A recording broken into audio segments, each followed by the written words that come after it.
இந்த அளவுக்கு தோல்வி திரைப்படமா வந்து இட்லி கடை திரைப்படம் அமையும் அப்படி சொல்லி படக்குழு கொஞ்சம் கூட எதிர்பார்த்துருக்க மாட்டாங்க.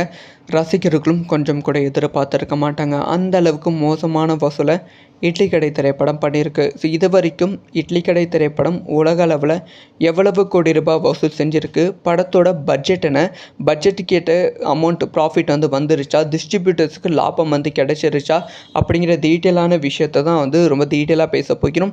ரொம்ப முக்கியமான வீடியோவாக தான் வந்து தனுஷ் ரசிகர்களுக்கு இருக்க போகிறது.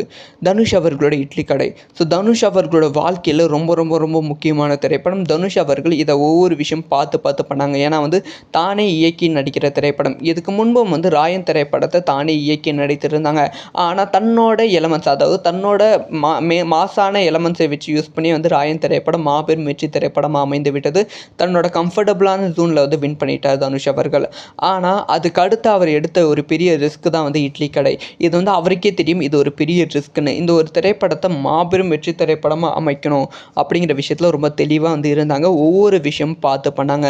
அதனால தான் இந்த திரைப்படம் வந்து ஏப்ரல் மாதமே வெளியாக வேண்டியது. ஆனால் ஏப்ரல் மாதம் அஜித் அவர்களோட குட் பேட் அக்லி திரைப்படம் ரிலீஸ் ஆகுது. ஸோ அஜித் அவர்களோட குட் பேட் அக்லி திரைப்படத்தோட வந்து இந்த திரைப்படம் ரிலீஸ் ஆனால் இந்த திரைப்படத்தின் மீது வந்து மக்களோட கவனம் வந்து இருக்காது. ஒரு நல்ல திரைப்படங்கள் இந்த மாதிரி தோல்வி திரைப்படமாக ஆகக்கூடாது. ஏன்னா வந்து நிறைய திரைப்படங்கள் ஆகியிருக்கு. அதனால் வந்து நம்ம இந்த திரைப்படத்தை ஏப்ரல் மாதம் வேண்டாம், இன்னும் தள்ளி ரிலீஸ் பண்ணலாம் அப்படின்னு ஜூன் மாதம் பிளான் பண்ணாங்க. ஜூன் மாதம் ரிலீஸ் பண்ண முடியாத சூழ்நிலை வந்து வந்தது. இப்போ அக்டோபர் 1ஆம் தேதி ரிலீஸ் பண்ணியிருக்காங்க. கரெக்டாக அக்டோபர் 1ஆம் தேதி ரிலீஸ் பண்ணலாம் அப்படி சொல்லி படத்துக்கான ஆடியோ லான்ச், அதுக்கப்புறம் படத்துக்கான ப்ரொமோஷன் அந்த மாதிரி வந்து பெருசாக வந்து பண்ணாங்க. மக்கள் மத்தியில் பெரிய எதிர்பார்ப்பு வந்து கிரியேட் பண்ணாங்க.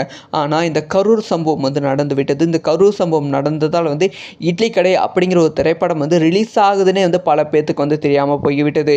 இது வந்து ரசிகர்களுக்கு பெரும் அதிர்ச்சியாக வந்து ஆகிவிட்டது. அதனால் முதல் ஷோவே வந்து ரொம்ப ரொம்ப ரொம்ப ரொம்ப கம்மியான டிக்கெட் மட்டும்தான் சோல்ட் ஆகி இருந்தது. வெறும் வந்து 30% மட்டும்தான் அந்த டிக்கெட் வந்து சோல்ட் ஆகி இருந்தது. ஆனால் ஆச்சரியம் என்ன அப்படின்னு பார்த்தீங்கன்னா, முதல் ஷோ பார்த்த எல்லாருமே வந்து படத்திற்கு பயங்கரமான பாசிட்டிவான விமர்சனம் வந்து சொல்லிட்டாங்க. ஸோ அதனால் வந்து அடுத்தடுத்த ஷோ, முக்கியமாக ப்ரைம் ஷோஸ், நைட் ஷோஸ் வந்து இன்க்ரீஸ் ஆச்சு.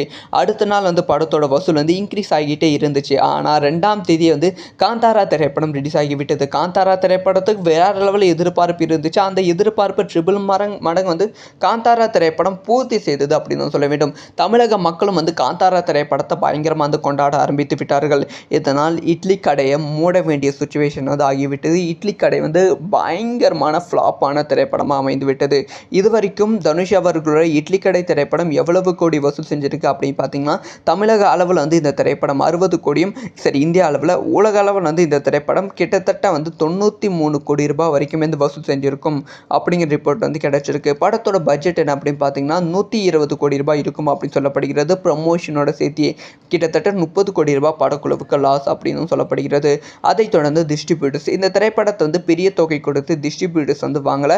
அதனால் வந்து இந்த திரைப்படம் பெரிய லாஸான திரைப்படமாக அமையலை. ஏன்னா வந்து காந்தாரா திரைப்படத்தை வாங்கி அதை வந்து சமாளிச்சிட்டாங்க. ஒருவேளை காந்தாரா திரைப்படம் வராமல் வந்து இருந்தால் இட்லி கடை திரைப்படத்தோட நஷ்டத்தால் வந்து திரையரங்க உரிமையாளர்கள் வந்து செம அப்செட்டில் வந்து இருந்திருப்பாங்க. ஸோ வந்து தனுஷ் அவர்களோட கெரியரில் வந்து இது மிகப்பெரிய தோல்வி திரைப்படமாக தான் இட்லி கடை திரைப்படம் பார்க்கப்படுகிறது. என்னதான் வந்து விமர்சனம் ரீதியாலும் வெற்றி திரைப்படமாக அமைந்தாலும் ஸோ இண்டஸ்ட்ரி வைஸ் வந்து இந்த திரைப்படம் மிகப்பெரிய தோல்வி திரைப்படம் தான். ஸோ நீங்கள் வந்து தனுஷ் அவர்களோட இட்லி கடை திரைப்படத்தை பார்த்துட்டிங்களா?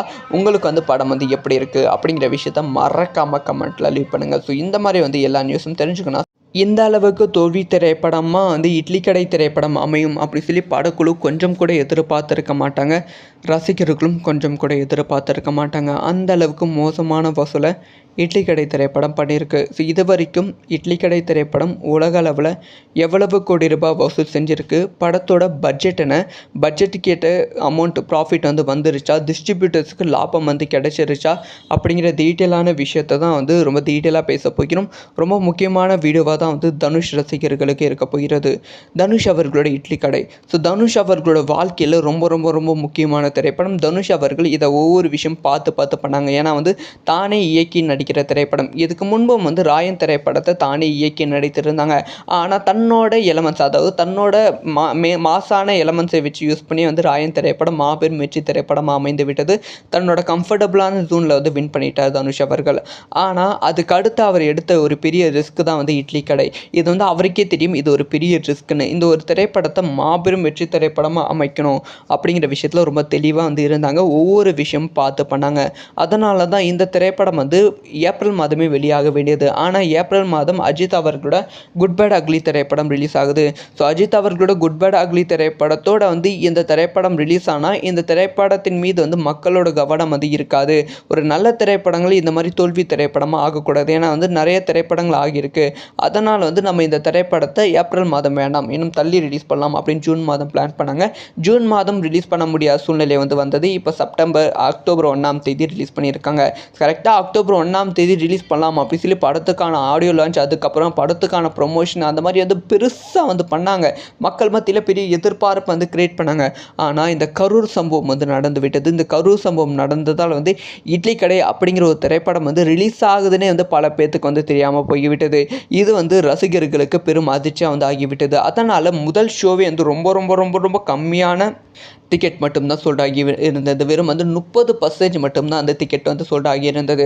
ஆனால் ஆச்சரியம் என்ன அப்படின்னு பார்த்தீங்கன்னா, முதல் ஷோ பார்த்த எல்லாருமே வந்து படத்திற்கு பயங்கரமான பாசிட்டிவான விமர்சனம் வந்து சொல்லிட்டாங்க. ஸோ அதனால் வந்து அடுத்தடுத்த ஷோ, முக்கியமாக ப்ரைம் ஷோ, நைட் ஷோஸ் வந்து இன்க்ரீஸ் ஆச்சு. அடுத்த நாள் வந்து படத்தோட வசூல் வந்து இன்க்ரீஸ் ஆகிட்டே இருந்துச்சு. ஆனால் 2ஆம் தேதி வந்து காந்தாரா திரைப்படம் ரிலீஸ் ஆகிவிட்டது. காந்தாரா திரைப்படத்துக்கு வேற லெவலில் எதிர்பார்ப்பு இருந்துச்சு. அந்த எதிர்பார்ப்பு ட்ரிபிள் மடங்கு வந்து காந்தாரா திரைப்படம் பூர்த்தி செய்தது அப்படின்னு சொல்ல வேண்டும். தமிழக மக்களும் வந்து காந்தாரா திரைப்படத்தை பயங்கரமாக வந்து கொண்டாட ஆரம்பித்து விட்டார்கள். இதனால் இட்லி கடையை மூட வேண்டிய சுச்சுவேஷன் வந்து ஆகிவிட்டது. இட்லி கடை வந்து பயங்கரமான ஃப்ளாப்பான திரைப்படமாக அமைந்து விட்டது. இதுவரைக்கும் தனுஷ் அவர்களோட இட்லி கடை திரைப்படம் எவ்வளவு கோடி வசூல் செஞ்சிருக்கு அப்படின்னு பார்த்தீங்கன்னா, தமிழக அளவில் வந்து இந்த திரைப்படம் 60 கோடியும், சரி இந்திய அளவில், உலக அளவில் வந்து இந்த திரைப்படம் கிட்டத்தட்ட வந்து 93 கோடி ரூபாய் வரைக்கும் வந்து வசூல் செஞ்சிருக்கும் அப்படிங்கிற ரிப்போர்ட் வந்து கிடைச்சிருக்கு. படத்தோட பட்ஜெட் என்ன அப்படின்னு பார்த்தீங்கன்னா 120 கோடி ரூபாய் இருக்கும் அப்படின்னு சொல்லப்படுகிறது. ப்ரமோஷனோட சேர்த்து கிட்டத்தட்ட 30 கோடி ரூபாய் படக்குழுவுக்கு லாஸ் அப்படின்னு சொல்லப்படுகிறது. அதைத் தொடர்ந்து டிஸ்ட்ரிபியூட்டர்ஸ் இந்த திரைப்படத்தை வந்து பெரிய தொகை கொடுத்து டிஸ்ட்ரிபியூட்டர்ஸ் வந்து வாங்கலை. அதனால் வந்து இந்த திரைப்படம் பெரிய லாஸான திரைப்படமாக அமையலை. ஏன்னா வந்து காந்தாரா திரைப்படத்தை வாங்கி அதை வந்து சமாளிச்சிட்டாங்க. ஒருவேளை காந்தாரா திரைப்படம் வராமல் வந்து இருந்தால் இட்லி கடை திரைப்படத்தோட நஷ்டத்தால் வந்து திரையரங்க உரிமையாளர்கள் வந்து செம அப்செட்டில் வந்து இருந்திருப்பாங்க. ஸோ வந்து தனுஷ் அவர்களோட கெரியரில் வந்து இது மிகப்பெரிய தோல்வி திரைப்படமாக தான் இட்லி கடை திரைப்படம் பார்க்கப்படுகிறது. என்னதான் வந்து விமர்சனம் ரீதியாலும் வெற்றி திரைப்படமாக அமைந்தாலும், ஸோ இண்டஸ்ட்ரி வைஸ் வந்து இந்த திரைப்படம் மிகப்பெரிய தோல்வி திரைப்படம் தான். ஸோ நீங்கள் வந்து தனுஷ் அவர்களோட இட்லி கடை திரைப்படத்தை பார்த்துட்டிங்களா? உங்களுக்கு வந்து படம் வந்து எப்படி இருக்குது அப்படிங்கிற விஷயத்த மறக்காமல் கமெண்ட்டில் லீவ் பண்ணுங்கள். ஸோ இந்த மாதிரி வந்து எல்லா நியூஸும் தெரிஞ்சுக்கணும்.